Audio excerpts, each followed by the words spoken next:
Hi guys, and welcome back to this week's episode of Let's Chat Ethics. I'm your co-host Ariana. And I'm your other co-host Amanda. And today we have a very interesting topic that I think, I guess we've kind of been floating it around for a while. We've had a few related episodes. So the question that we're kind of trying to broach today is, can ethical AI work in industry? Can companies build ethical AI? Do they have the incentives to do it, I guess?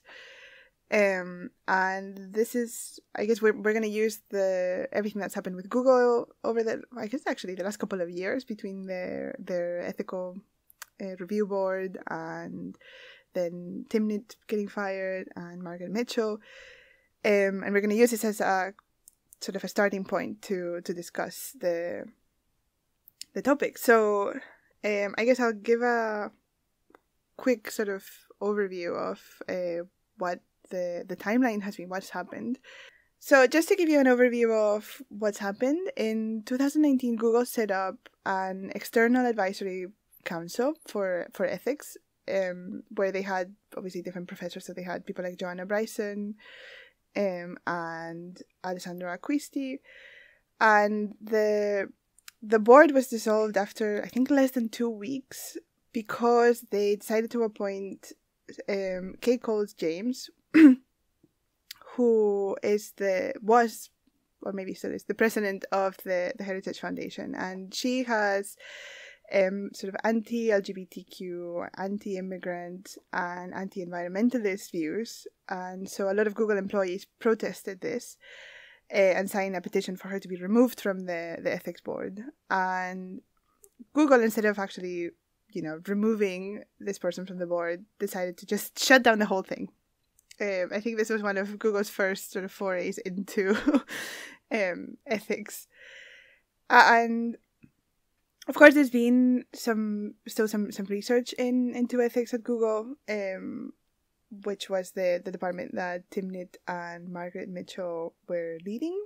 And 3 months ago, Timnit was fired over a paper that was discussing how large language models are bad for the environment and potentially not that useful, and they're in a way taking us away from sort of trying to find better ways, because there's an idea that, the more data, the bigger the model, then that's kind of what's going to solve language for us.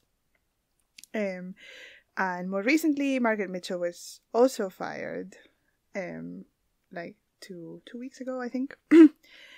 And Margaret was very, very vocal about Timnit's firing, and yeah, that's kind of the state of affairs. I think sort of a quick summary of everything that's happened. I don't know, Ariana, do you have any initial thoughts? Yeah, I feel like it's, well, you know my thoughts about about a lot of how I feel like big tech kind of operate and can be kind of bullish in this space in many ways. But yeah, I think it's great actually. Well, I think it's setting a good precedent now that some conferences have decided to actually drop Google sponsorship. And I've seen Meredith Whittaker was tweeting about how they were also denying recruiters access. And, there's kind of setting a good precedent in the research space about not standing for Google's kind of, bullying tactics, really. The way that I think what we've kind of seen is just how they kind of gaslit Margaret and Timnit completely, and have then gone on to kind of, I've seen loads of interaction on Twitter of black recruiters who worked at Google saying that they were completely gaslit and lost their jobs, and kind of loads of employees coming out and sort of talking about the toxic work culture. But I think on the question of can ethical AI work in industry, I think Google's making it quite questionable, really. I think the fact Google kind of set up an ethical AI research center really, and had Timnit and Margaret kind of heading it up, and now they've kind of lost their most recognizable figures from there who were doing the research, and the fact they kind of denied the research they were doing. To me, I don't see the point of having what is the point of having an ethical AI research team if you can't actually talk about the ethical issues at hand? If you're not willing as a company to face up to, yes, these large language models like BERT and everything actually cause an impact on the environment, yes, there is bias and we need to make a change. What's the point? To me, then it just seems like it's a PR stunt, and it's just what's actually going to get solved. And I think that was what a lot of people felt with the ethical AI board, that Google were doing it as a big PR stunt to be like, oh yeah, we're solving all these issues. I think that's the problem with Google per se. Now, I'm not going to say that I don't think every company is going to be the same as Google at all. I think it would be unfair to brand every company and every corporation the same as Google. Like, I do actually believe that there are companies who do want to be more ethical with their use of AI, and I do think we're going to see more companies actually adopting that. So I do think it can work in industry. I just think Google's a very bad case study for how it can. Well, Google's a good case study because it's waking up to what can happen, and I think actually all of this happening with Google is actually in a way will wake up the industry a bit more, and hopefully this trickles into what we were saying about academics getting sponsorship from big tech. So I think, and this fact the conference is now denying that, actually makes me think maybe this is a good thing. I mean, I obviously feel absolutely awful for what happened to Timnit and Margaret, and I wouldn't wish that on anyone, but maybe the positive spin is that things will get better in the space now that more people are speaking out. Yeah, I have to say, Ariana, that's a much more optimistic view than I thought you were going to have. I know, you thought I was just going to come on and be like, no, look, I'm an optimist in many ways. I just, I like to have I like to critique big tech because we should. I see. Ariana is like a good mentor, shit sandwich. You've done this wrong, but guys, I think your heart is in the good place. Well, I'm not saying that. I'll be on Google. I mean, yeah, Google were questionable, but Yeah, I guess the way I think about it is, I do think, I mean, my gut feeling is that a lot of the ethical research departments can be a PR stunt, but I'm also skeptical. To me, there's a few ways that companies can sort of deal with ethics, right? And one of them is to kind of like not acknowledge that they exist at all. So as far as I know, for example, a company like Amazon hasn't set up any kind of an ethics review board or anything like that. So they're just like allegedly, in my opinion, saying, well, yeah, we are a company and we care about making money, and the rest of it you can just kind of deal with it. It's kind of up to you what you do with that. I think Apple also tend to be quite sort of secretive. So I know like Apple have taken a strong stand when it comes to privacy in terms of, I mean, I remember there was they wouldn't let the government access phones of people who were accused of terrorism and things like that. So in that regard, Apple have taken a stand, but they haven't, as far as I know, otherwise set up any kind of an ethics research department the way that Google have. And then on the opposite spectrum, you've got Microsoft, who have also set up fairness and ethics research departments and have made a lot of publications. I was reading a paper the other day that was essentially calling out everybody that is currently doing research in ethics without looking at the broader ramifications, for not explaining why should we even care that things are biased, and sort of accusing people of just jumping on the bandwagon. And this was a paper coming out of Microsoft that we can link in the notes if anybody wants to read it. Even my work is cited there, so Woo! you know. But I said, are they citing me or just calling me out as well? No, actually, it was positive-ish, I think. Anyway, I like that. Yeah. So there's this kind of like whole spectrum, I guess, of approaches to ethics. One where we just like sort of don't care and not even going to pretend to care a little bit, but not enough to set up a department. We realize you care, so we're going to set up a department. But if anybody actually tries to do any meaningful work in ethics, you're out, or call us out, because I think to me what's shocking about Timnit's paper is that it wasn't calling out Google specifically. You know, it was calling out the entire thing, and I think it made really good points. And I compared it actually, and if everybody remembers, we've mentioned this example before, but Amazon had this. They tried to train a system to sort of sort out their CV, so job applications, and after they trained it, they realized that women were almost never selected for tech jobs, and they were instead always pushed towards the more HR jobs kind of things. And so the algorithm was quite sexist and quite blatantly sexist. And this is known because Amazon chose to publish this. And what they realized that this was a problem. They decided to stop using the algorithm, and then they decided let's publish an article. And I think that is kind of like virtue signaling to some extent, right? I mean, I'm sure they were like, oh shit, this algorithm is biased, we can't use it, but also we can take this as an opportunity to show that we care. Yeah, and I respect that, actually. Yeah, and I think it is good, because I think it would probably encourage other companies to do it, but I also wonder like if there's still a bit of an ulterior motive behind it, which is this sort of virtue signaling. And so I wonder, what are they not publishing? Not just Amazon, but all these big companies, when you've got the example of Google firing somebody so publicly over a paper that honestly, like, I just don't know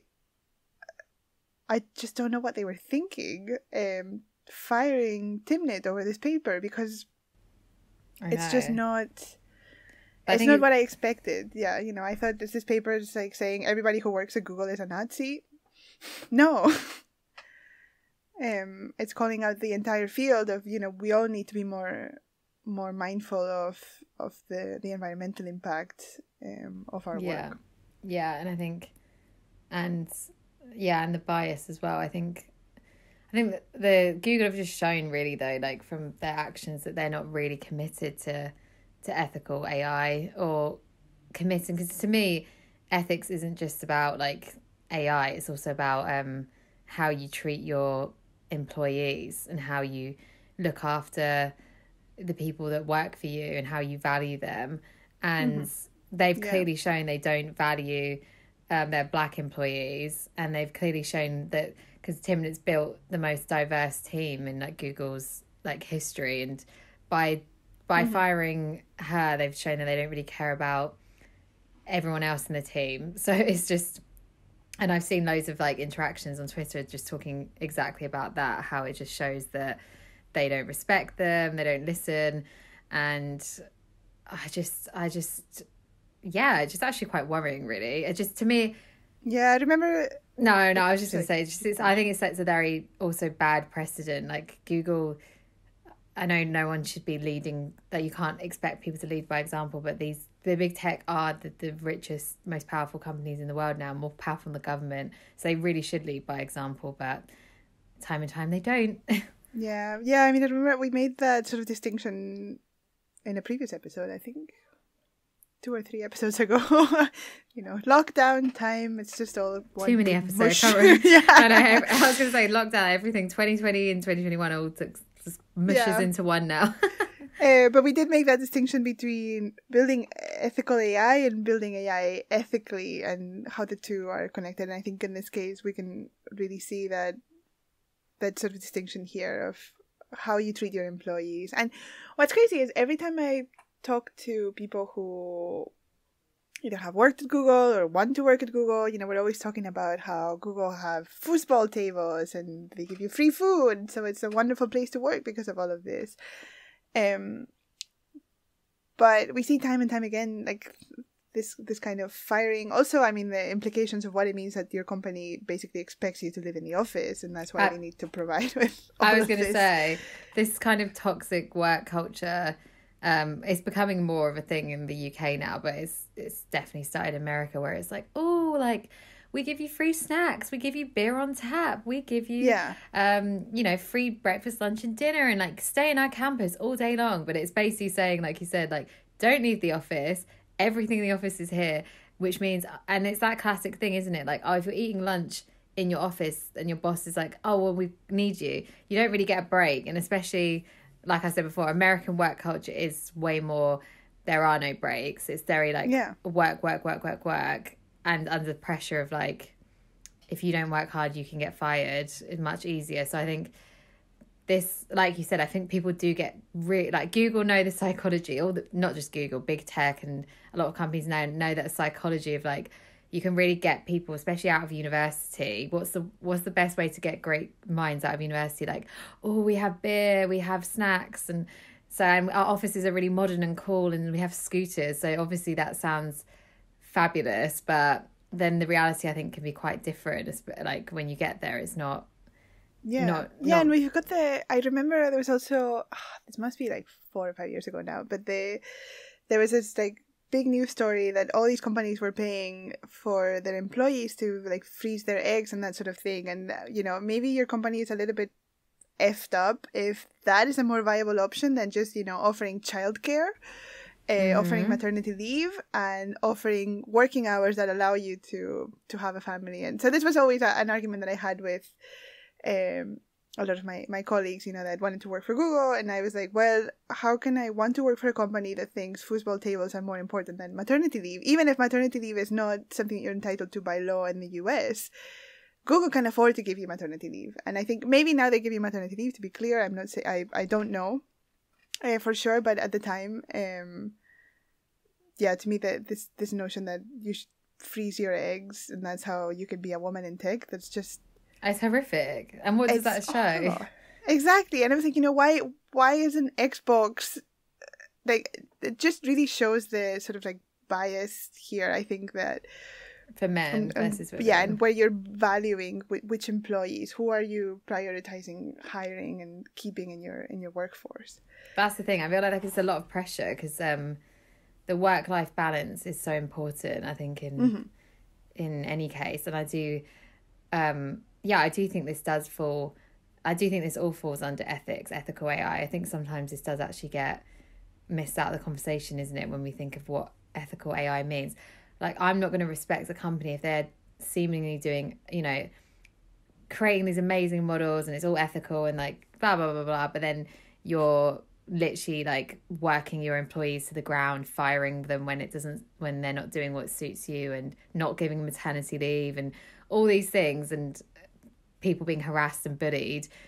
But yet you're producing really ethical AI. Well, actually, is that really ethical AI if your company values aren't ethical? That's why I think it's I do think Google have just they've really just, honestly, I feel like I don't even know what to say about Google anymore, because I just feel like when I think of them, I'm just like, oh god, it's sad, really. It's disappointing, if anything. It's disappointing because I think they had they had more than a great opportunity. They had 2 amazing researchers, and they have a really diverse team who wanted to commit to building ethical AI. They had all the like ingredients there to make something amazing, and they've just, I don't even know. I actually can't understand. Like, I would love to know what Sundar's CEO strategy is, really. I'd love to understand what's going through his mind, really. So it's disappointing, but I personally do have faith that other companies will take the lead. Doesn't necessarily mean the big tech, but I think other companies will take a bit of a better lead in ethical AI, I think. Yeah. I'm just so skeptical because I feel like... Wait, what's happening? You're more skeptical than me? I know. What's happening today? I'm just feeling like there's no real incentive for companies to be ethical. I mean, being ethical is something that at the end of the day doesn't obviously make you money and sort of obviously costs you money. And I think, you know, I one of the problems I think that there is that we tend to think of like Google as the institution and not the fact that it's made up of individuals. And obviously every individual that is working for a company, Google or otherwise, I keep using Google as an example, but like they will all benefit from a more ethical society, etc., right? And somehow that sort of gets lost when it comes to the institutional level. And then there's also the problem that companies, their duty is not to society, it's to their shareholders, right? And if building ethical AI costs money, then they're doing a disservice to their shareholders in terms of the money. Now, you could say that the shareholders as individuals will benefit from living in a society that's more ethical. But I don't know. I think this is why I really strongly believe in the importance of regulation, especially like if we use the example of something like maternity leave. No, or at least most businesses are not going to voluntarily give maternity or paternity leave, and we need the government to be like, no, you have to allow people to have parental leave. I completely agree. So yeah, so I feel a bit like that about ethical AI, that as long as we don't have the regulation behind it, it's going to be really hard for and I think, I mean, the problem is that I think people in business can be a bit short-sighted in that sense, that because it's not an obvious moneymaker, then you know, if you've got to allocate a certain amount of resources, you're gonna go for the ones that are obviously gonna make you money. And one could argue that some of them, the business model is fundamentally unethical, right? Like, I mean, at the end of the day, for example, Google is an advertisement company. That could be in some way inherently unethical, and so there's nothing that you can do to make that more ethical. And so how can we really expect them to want to build ethical AI? No, I completely get what you're saying, because I think when I was thinking more like I'm feeling positive about it, maybe I'm feeling positive in terms of, because I think in the UK anyway, the government is taking more of a stance on having policy and like regulation, like pushing a bit more for that. And I think that's I completely agree, that's where it's gonna ultimately in many ways have to come from, even though, like we've spoken about before, that government does take kind of years to kind of catch up with the innovation that's happening in tech. However, I do think there's such an outcry now. Like, everyone's talking about ethical AI, governments are talking about it, like the EU, the UK government is. The fact GDPR even got implemented, I do think these are things that, like you said, regulation will have to come in, because it has to come from regulation in many ways, because like you said, like look at America, it's not the law to have maternity leave of X amount of time, so it's in the hands of the companies, and as we see, that's created a culture where 2 weeks maternity leave can be the norm, which is absolutely wild. Whereas obviously in the UK and in Europe, it's like, I think it's like 9 months to a year in the UK. I think that's the same in many European countries. So, but that's coming from the government. So corporations have no choice. I think we definitely need better regulation. But I think that's what people have been calling for though, really, haven't they? Like, so many people are seeing, like the AI and AI ethics community are like, we need better regulation, especially from the American government as well, really. Not really sure what the American government is doing about that. I think it feels to me more like, it feels way more like the UK and the European Union are doing a lot more in terms of like even like we spoke about, like the fact that the government set up the Centre for Data Ethics and Innovation, that's the whole department trying to advise on that, and like the EU are actually doing a lot. I just wonder, I do wonder what the American government are actually doing.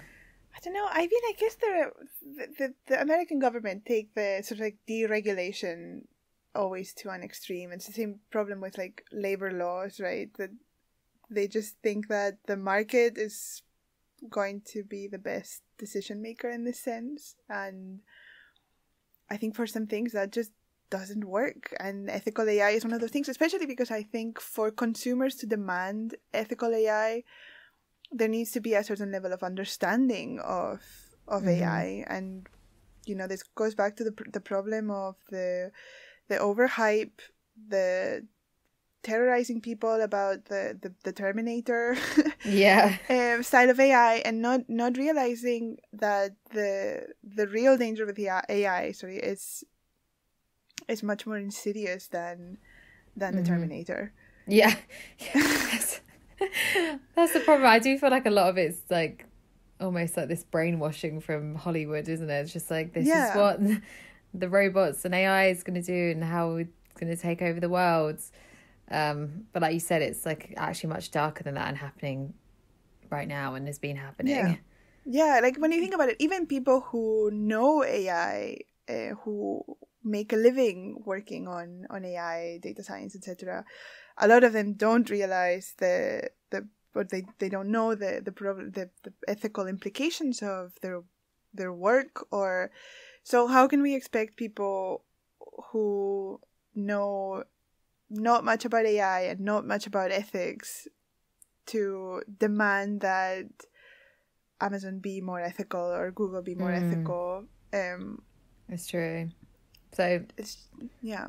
So quickly before I've noticed we're like running out of time, but before we leave, what's your predictions for the future, Amanda? Like, let's have a quick let's do next 5 years. In the next 5 years, do you believe, let's answer the question, can ethical AI work practically in industry within the next 5 years?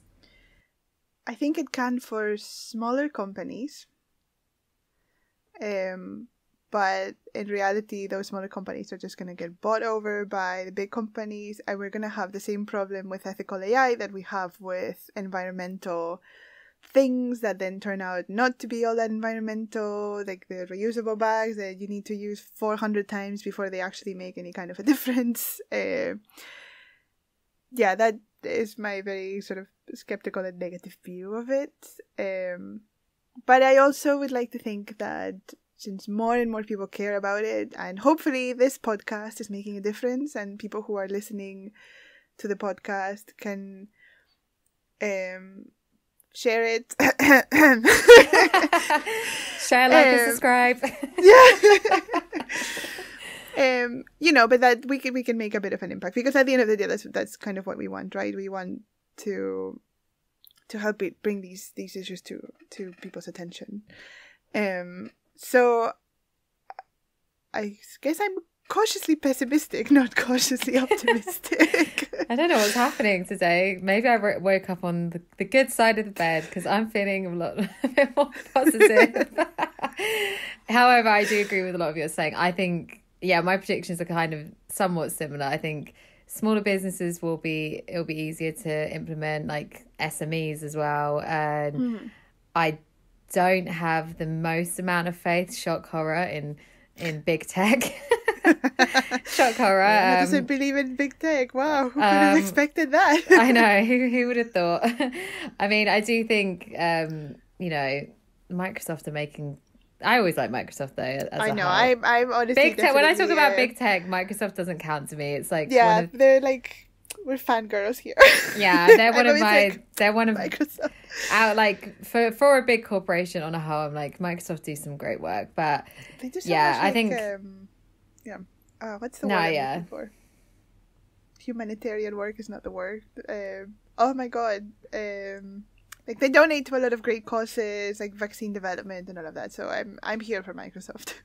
Yeah, I do think Microsoft on a whole have done some good work, but then I'm like, all big tech has some kind of dirty laundry somewhere.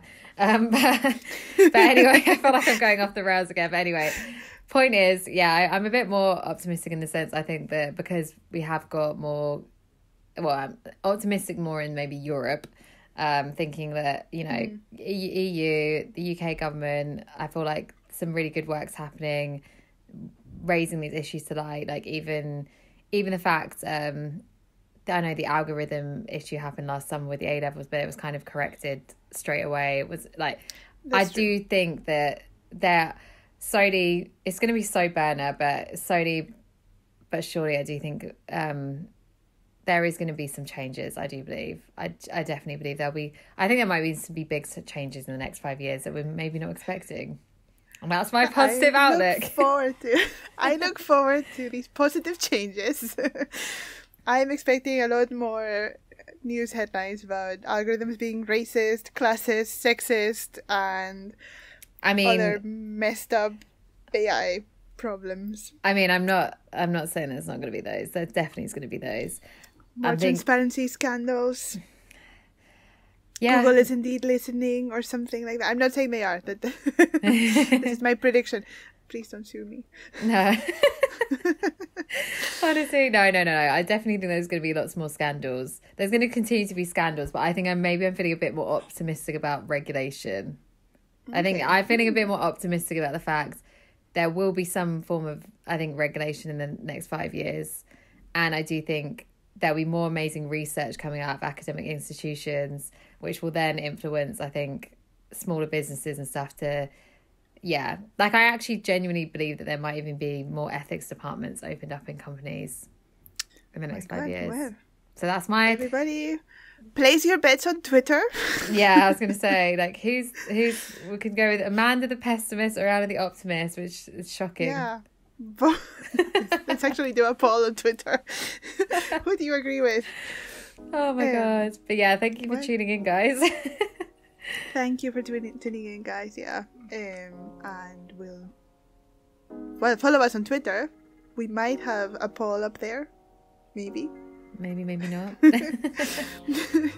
Are you an optimist that we will have a poll? You're a pessimist. You can email us if you want to get in touch, if you want to have a chat with us, live, not live, your choice. Let us know your thoughts on Twitter, on our emails, at Let's Chat Ethics and letschatethics@gmail.com. We'll see you next week. See you next week. Bye.